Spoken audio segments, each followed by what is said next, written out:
Hey guys, Cam here, Coach Cam, with a little bit of information on Open Workout 20.1, just released today. Pretty exciting. 5 p.m. today, actually, it went off with Rich Froning and Scott Panchik doing the workout, which was pretty cool to watch, although we can't take too much information from those two guys because they are obviously CrossFit Games caliber athletes. So I'll give you guys a little bit of tips, a few tips that might be more relevant to your performance and when you do this workout Friday or Saturday this week. So first off, we're looking at Open Workout 20.1.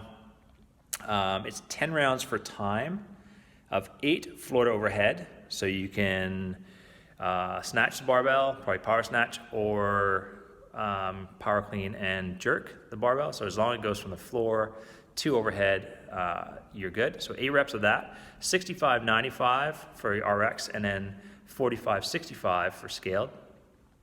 And then 10 bar facing burpees. So the only difference between scaled and RX with the burpees is that for the scaled, you're gonna step over the bar as opposed to jump over the bar. So pretty basic workout, very similar to what we see a lot of times in the first workout of the Open. But also potentially very devastating because there's a lot of shoulders involved in this workout. So there is a 15-minute time cap, and those guys I mentioned before, they finished about 10 minutes in. So that 15-minute time cap will probably come into play a little bit. That's your kind of escape chute if it's really going horribly for you. Hopefully it doesn't.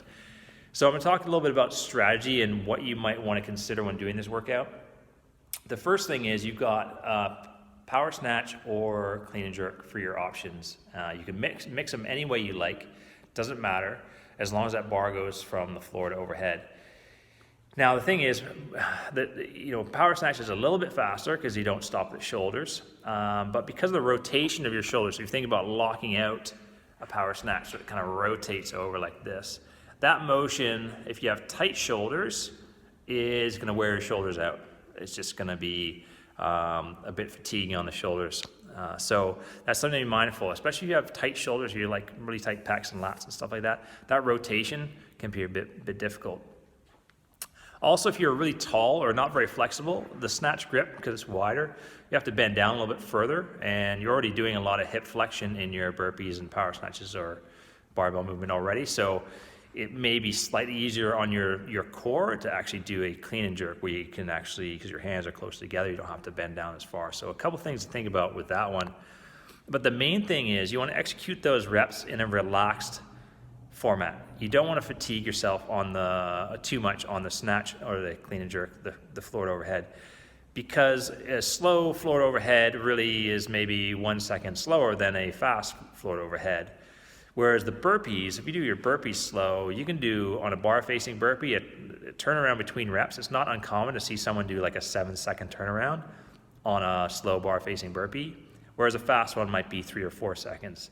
So you do not want to fatigue yourself on the floor to overhead, and by not fatiguing yourself, hopefully your burpees will be a little bit faster and you'll shave much more time on the burpees than you will doing anything faster on the floor to overhead. So that's what I would think about. A very similar workout came out quite a few years back that was power snatch and double unders or floor to overhead and double unders, and most people did power snatches but we did see some top competitors doing some power snatch and some fast clean and jerk because with a barbell that's as light as it is for this workout, you can cycle those clean and jerks really quickly. Burpees, basically your shoulders are going to be a big limiter in this.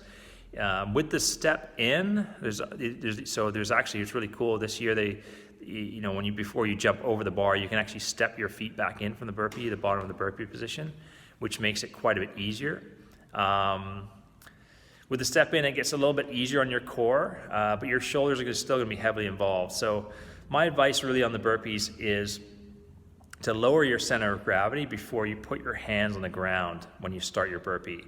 So instead of dropping from full standing and dropping right down, think about dropping into a little bit of a squat and then putting your hands down. And what that'll do is just kind of decrease the amount of force your arms have to absorb on the way down into your burpee. And it might seem like a little thing, but if you're aiming to do 10 rounds of 10 burpees, obviously that's 100 burpees. And even a little bit less force on every rep is gonna be a beneficial thing. Just think about lifting a barbell that's maybe 5 pounds lighter for 100 reps. It'll add up in a hurry. So the burpees, you want to lower the center of gravity before you put your hands on the ground. That's going to make a little bit easier on your shoulders. And you want to practice your step in so that you're efficient stepping in before you jump over the bar.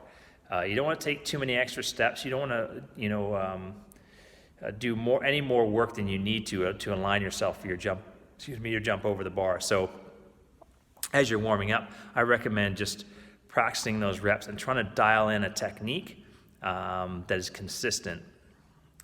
If you do step forward with the same foot every rep, you're going to fatigue out your back. Your back's going to get a little bit under duress, so that's also something to consider. It's like try to alternate legs if you can when you step in from the bottom of your burpee.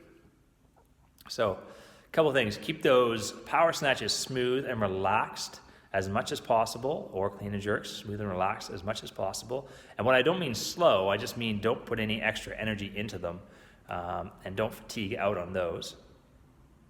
And then with your burpee, drop your center of gravity before you put your hands on the ground, and then practice your step in so you're nice and efficient. I think we've got a couple other notes. RX versus scaled. So, if you hit the 15-minute time cap as well. So there's a 15-minute time cap. And the way that works is if you hit the time cap and you have any reps left, that gets added in as time. So let's say I have 10 reps left at the end of the 15 minutes, then you get a score of 15 minutes and 10 seconds. That's how your score is scored. And then RX versus scaled. So every open, this is the same thing. Any RX score is going to beat a scaled score. So if you're concerned a lot about your online leaderboard, placement, then doing 1 rep, so 1 ground overhead of RX, beats basically any scaled score. So, you want to think about that. And the good thing about this workout is the RX weight is fairly accessible. For some people it still might be difficult, but it's a doable weight for probably most of the athletes in our gym, even at a slower pace. So if you're thinking of trying to get an RX score in for this workout, it's a really good opportunity to do so with this one. Other than that, it's going to be a little bit of grit, a little bit of hard work, but obviously you guys are used to that, and you're fighting for some points and some placings for your intramural teams as well. So when you get into sort of 4, 5, 6, 7 those rounds, maybe let's say 5, 6, 7, when it starts to get real, make sure you kind of just keep your pace, stay focused on the rhythm of the movement, and stay focused on just keeping moving more than anything, so don't get lost in that kind of torrent of discomfort. So just keep moving, everything will be okay. It'll be over in 15 minutes.